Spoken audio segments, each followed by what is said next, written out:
السلام عليكم، اهلا وسهلا بكم في فيديو جديد مع عمر دراجه. النهارده انا جبت لك عجله تقريبا الخواجه الناس هيركبها. عجله النهارده هي ماركه اوردينو التابعه لشركه بريدجستون. ايوه شركه بريدجستون، ايوه هي اللي هي بتاعت العربيات. ايوه هي اللي هي الياباني دي. ايوه هي شركه بريدجستون فعلا طلعت بتصنع عجل، واكيد ممكن تكون بتصنع حاجات تانية، بس احنا بالنسبه لنا في مجال العجل ايوه هي طلعت بتصنع عجل. تمام، بتصنع عجل بتنزله بكذا شكل، اما ان تنزله باسمها بشكل مباشر بريدجستون، وتقريبا بنشوفها اكتر في العجل السيتي، او اما بتنزلها بماركه اوردينو زي ما احنا شايفين قدامنا. ماركه اوردينو اللي يمكن ناس كتير جدا ما تعرفهاش، دي الماركه دي تبع شركه بريدجستون. ادي اهو شركه بريدجستون مكتوب عليها هنا اهو بريدجستون. تمام، ولكن العجله نازله ببراندنج او نازله ببراند تبع شركه بريدجستون، يعني هي اسمها اوردينو نازله تبع شركه ايه؟ تبع شركه بريدجستون. طيب سيبك بقى من الكلام ده كله، تعالى نتكلموا سريعا عن مواصفات العجله. العجله قدامنا فول الومنيوم بالكامل، الومنيوم بالكامل، ركز الومنيوم بالكامل. الفركه الومنيوم بالكامل، الفركه الومنيوم بالكامل. تمام، مع عندك الفريم، طبعا الفريم كله الومنيوم. ركز كده، حتى اللون بتاعه لون مميز جدا. يمكن كمان الفيديو مش موريك حلاوه اللون، اللون في الطبيعه احلى بكتير. اللي ما يعرفش اللون ده لون ميتاليك، ازرق ميتاليك. تمام، يمكن اللي ليه في العربيات يمكن هيبقى فاهمني اكتر. تمام، اللون ده لون يعني حرفيا لون رائع، يعني من نادرا ما بيعجبني لون عجله، بس اللون ده فعلا مميز جدا، يعني اللون ده عاجبني قوي يعني. تمام، يعني نادرا ما تلاقي لون كده بيبقى خاطفه كده، يعني اللون ده تقريبا ما بنشوفوش كتير في الاستعمال الخارجي. تمام، فالعجله نازله بيه، فطبعا من ضمن التاتشات الجماليه الكويسه جدا في العجله. طيب بعيدا عن اللون وبعيدا عن الفريم، تعالى نتكلموا اكتر في التفاصيل الثانيه. عندنا طبعا العجله كلها بالكامل، كلها بالكامل شيمانو بقى، ومش اي شيمانو، شيمانو اليفيو. شيمانو اليفيو الياباني، مش بقى الاندونيسي ولا يعني يمكن الماركات الحديثه دلوقتي او الموديلات الحديثه من الاليفيو اغلبها دلوقتي تقريبا مش عارف يبقى اندونيسي ولا سنغافوره او حاجه زي كده. لا، اللي عندك في العجله دي ياباني، العجله اصلا ياباني. تمام، الماركه كلها ياباني، فكل حاجه فيها ياباني. تمام، عندك الكرنك الامامي كرنك شيمانو تقريبا، يعني تقريبا الكرنك ما فيهوش خدش، يعني تركز كده، تقريبا الكرنك ما فيهوش اي خدش. عندك طبعا الجشمه الاماميه شيمانو اليفيو، الجشمه الخلفيه شيمانو اليفيو. تمام انا تقريبا صوتي يعني راح خلاص، معلش انا عندي برد. تمام، فالجشمه الخلفيه شيمانو اليفيو. تمام، وعندك طبعا الكاسيت الخلفي.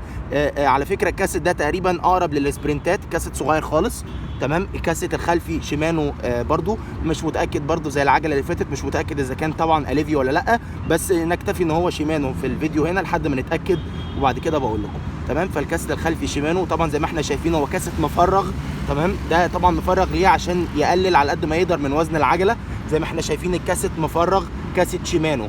تمام، نرجع كده بعيد شويه. عندك نسيت انا قلت لك طبعا ان العجله كلها شيمانو اليفيو. ليه؟ تعال اقول لك ليه. عندك الصوره الاماميه مكتوب عليها اهو شيمانو اليفيو. فوكس يا عم الحاج، فوكس عشان الناس تشوف.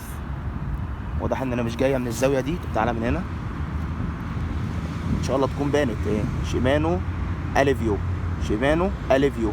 وطبعا ميد ان جابان مكتوب عليها مكتوب عليها في الجلده اللي في الجنب، يمكن تبان اكتر في الصوره اللي ورا. تعالى كده بص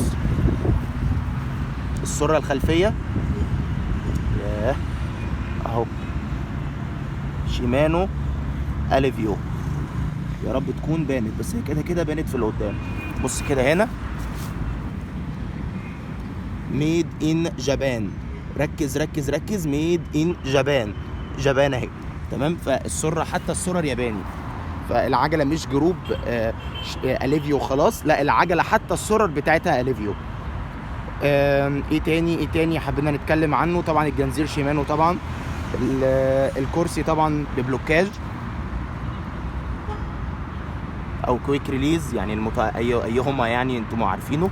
عندكم طبعا هنا برضو الفرامل في شيمانو، فرامل في شيمانو. لو لاحظت تقريبا العجله كلها شيمانو عدا يعني الفريم يعني. بص كده هنا، بص برضو هنا الفرامل الاماميه في شيمانو. الشفترات اليفيو، شيمانو اليفيو. كل حاجه في العجله شيمانو، كل حاجه في العجله اليفيو، كل حاجه شيمانو اليفيو في العجله. ركز كده. طبعا الدراع الومنيوم، مش محتاجين ان احنا نتكلم ونوضح ده يعني. تمام، عندك برضو نفس الكلام الشفتر هنا برضو شيمانو اليفيو، بس هنا الكتابه اتمسحت. تمام، برضو دراع الومنيوم بالكامل. وطبعا 3 سبيد 8 سبيد خلفي، تمام. 3 سبيد امامي 8 سبيد ايه خلفي، تمام. وده طبعا علامه بريدجستون اهو، بنوثق ان العجله تبع بريدجستون. يعني من ضمن العجل اللي انا شايفه من النوادر يعني صراحه. انا قلت لك ان انا جايب لك عجله تقريبا فعلا الناس الخواجه يركبها، وانا بوثق كلامي. العجله حرفيا بجميع كتاباتها وملصقاتها، عدا الملصق ده طبعا يعني نبرزه كده في الفيديو. الملصق ده بتاعنا احنا، اللوجو بتاعنا احنا اهو، تمام. لكن هنا اهو الملصق بتاعها اهو اوردينو اس 7 ولا مش عارف 5 7 حاجه زي كده. وهنا عندك الرخص اليابانيه عشان العجل في اليابان بيترخص، تمام. عجله بجميع ملصقاتها، يعني بص كده ما فيهوش خربوش. انا يعني فعلا نفسي حتى للي معهوش البادجت بتاعتها. طبعا على فكره العجله دي ممتازه بالنسبه للفئه السعريه بتاعتها. تعال عندنا المحل وبص بصه، العجل ده كله مختلف يعني بشكل نهائي عن الفيديو. انت شايف كده في الفيديو لو العجله بالنسبه لك حلوه، لا على فكره هي في الواقع احلى.